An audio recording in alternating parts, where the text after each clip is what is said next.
into this. They were still working on it. And we told them that there is enough evidence already for an arrest. There is enough information already for the process of justice to begin. Time is ticking. And this is not right. Mr. Zachary got on the phone and he told the DA, he said, this is not right. And so they told us that maybe in June, there would be an arraignment, maybe. And we said, no, it's got to happen now. Our city needs it to happen now. The family needs it to happen now. And so we were overjoyed to learn that yesterday, we were informed that the arrest would happen today. And I say, keep going. Keep going. Now, I want to address something that we heard that Daniel Kenny is saying. He's saying that he saw Jordan ball up his fist. And I just want to mention to you this. On May 1st, I'm sure the police questioned. I'm sure that everybody read the statement that he and his attorney put out. Was that anywhere in the statement?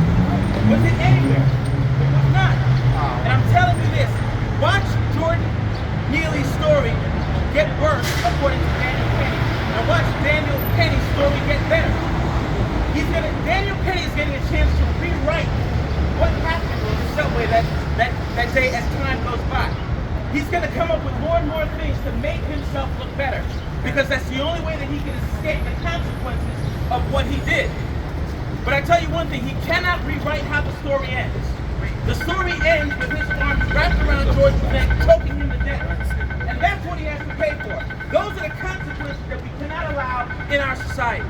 We cannot allow that type of aggression on a whim's notice. We cannot allow that type of judgment, and we cannot allow that type of crime to happen without consequences.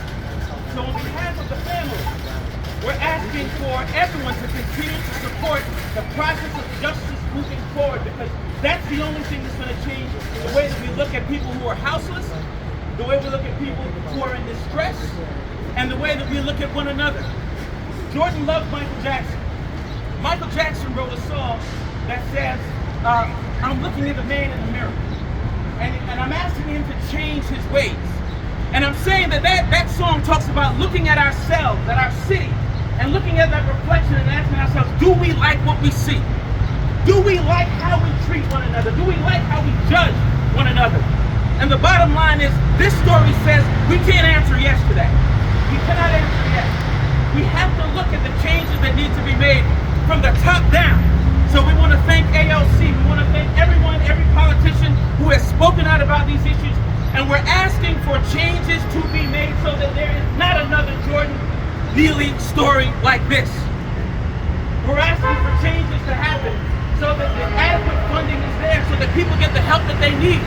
We're in a city where we're the financial capital of the world. We have to be able to make a difference.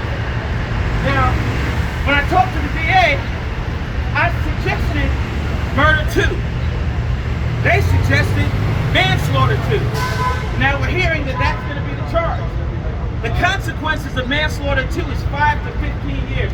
Ask yourself, is that enough? Is that enough for someone who choked somebody out on the train and took their life? 5 to 15 years. Murder 2, up to 25 to life. So we need a full cup of justice here, and we're asking for us to continue to press forward until that happens. Now, I do want you to just take a look at these folks here. They represent the family. There are 2 here, but they represent the whole family. And I'm asking you to have a heart, and continue to press forward until justice is served to this family. It's about this family, because this family is part of our community. I want to thank you for your time and for your attention. So now we will have questions. You can just raise your hand or something like that, and I can point to you right here. My name is Lennon Edwards. This is Mildred Alalighty. Say your name. You don't really hear your voice.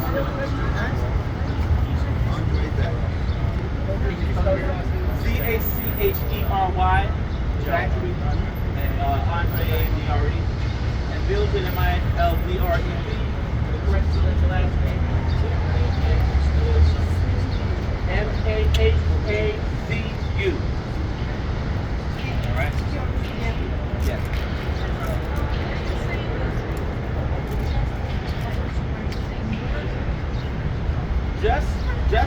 looks like a conviction, and justice looks like a conviction for murder. When you are someone who is trained, we've heard about how Daniel Penny was trained. He was a decorated, they say, Marine. If you're decorated, to me, that means that you've gone through more training and more situations than someone who's a newbie in the process of military.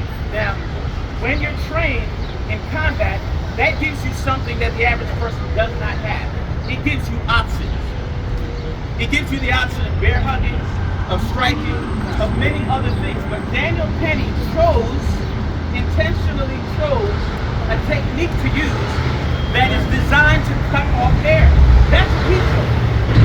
And he chose to continue to hold that chokehold minute after minute, second after second, until there was no life left in Jordan Neely. That's a choice that he made, and he did it intentionally. So we believe that the conviction should be for murder because that's intentional. Here's the thing. What did he think would happen? What did he think would happen when he choked him and held on for almost 50 minutes? So if you look at this and say, was it intentional? Did Daniel Penny get up that morning saying, I'm going to go murder somebody? I don't believe he did. But in that moment, even if he was afraid to begin with, at some point, when people are screaming, let him go, you're going to kill him. At some point when people are saying he defecated on himself, which is a sign he's losing his life. At some point when somebody screams, my wife is a nurse, I'm telling you, you're going to kill him, you're going to get a murder charge. He could have chose to let him go, but he didn't. And what did he think would happen if he didn't? He had to know he would die. He had to. Next question.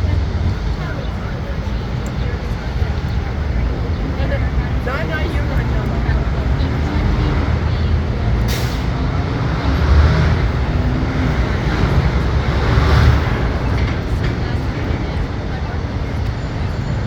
So the changes that we're talking about, what changes can we have for mental health in the city?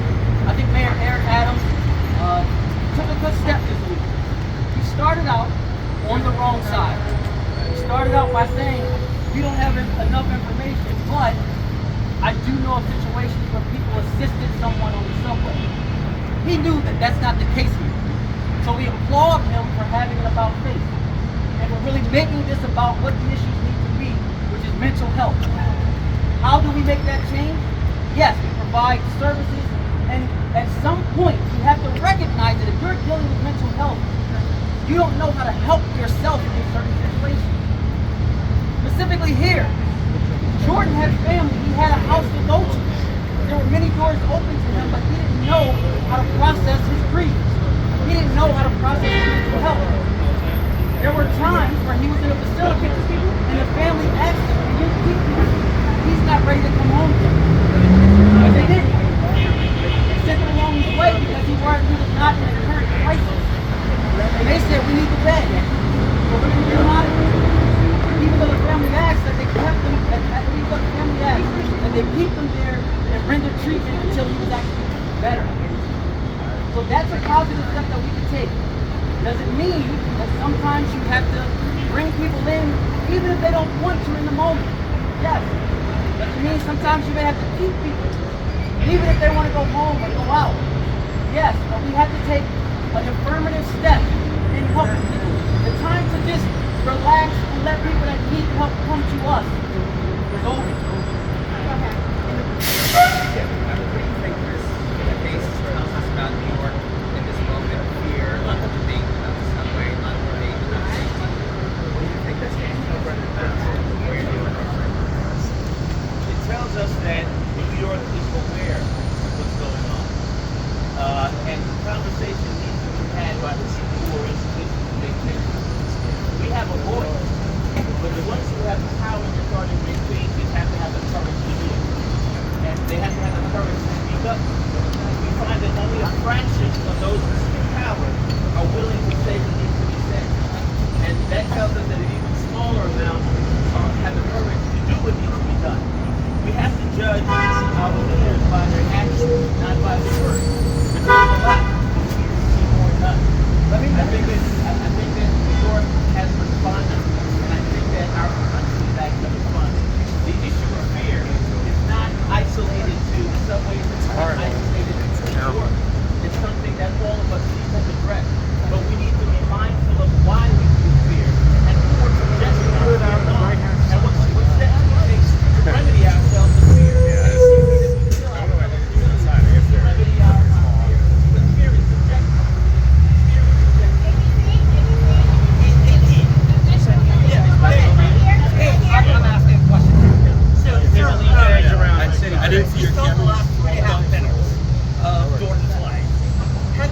hit the train wall when he came in. He stood in the middle of the train car. He said he was hungry. He needed food. He wasn't going to take no for an answer. I don't care if I die. I don't care if I go to jail. I'm just done. I'm tired. I'm hungry. He took his jacket off and threw it to the ground. That jacket symbolized the only protection that he had from anything. He took it off saying, I don't have anything. I'm open. And nobody helped him in that moment. He had on a t-shirt that showed clearly he did not have a weapon. But he said, this is all I have. And when he did that, in that moment, Daniel Penny came from behind him and choked him to death. And held on for 15 minutes. So that showed, one, Daniel Penny knew that Jordan Neely would die after that amount of time. We also have to address, how is someone allowed to be on the subway in New York City and be assaulted for 15 minutes straight and never receive any help, never receive any assistance? The MTA needs to answer for that. If I was on the subway and I was stranded for 15 minutes, I would look, where's the MTA in this situation? They were stopped at a subway stop. Nobody came to help. That cannot happen in the world we live in. We're talking about fear. We have to have people in place. The MTA has to be responsible for that. We're not afraid. We know that if something does happen, we don't have to take matters into our own hands because the MTA is there with their security, with their police, to make sure we're safe. Next question. I'm sure you've seen a lot of folks pointing to Mr. Neely's prior arrest record. The best answer to that, once someone has either mental illness or house arrest or has a history of arrest, does not make them suspension. It does not mean that their life has no value. The difference, I think Mike Tyson was the one who said, the most disrespectful thing you can do to somebody is put your hand up. And the difference here is if you lie to somebody, they can work on their reputation. If you steal money from them, they can earn it back. But if you kill them, there's no recovering from that. We have to believe that we can rehabilitate people, that we can help them, that they should have an opportunity to recover from whatever's going on. The point of us having funds delegated and people getting their needs met is so that we can give people a chance to recover and reclaim the life that they should have had. In this case, Jordan's been robbed.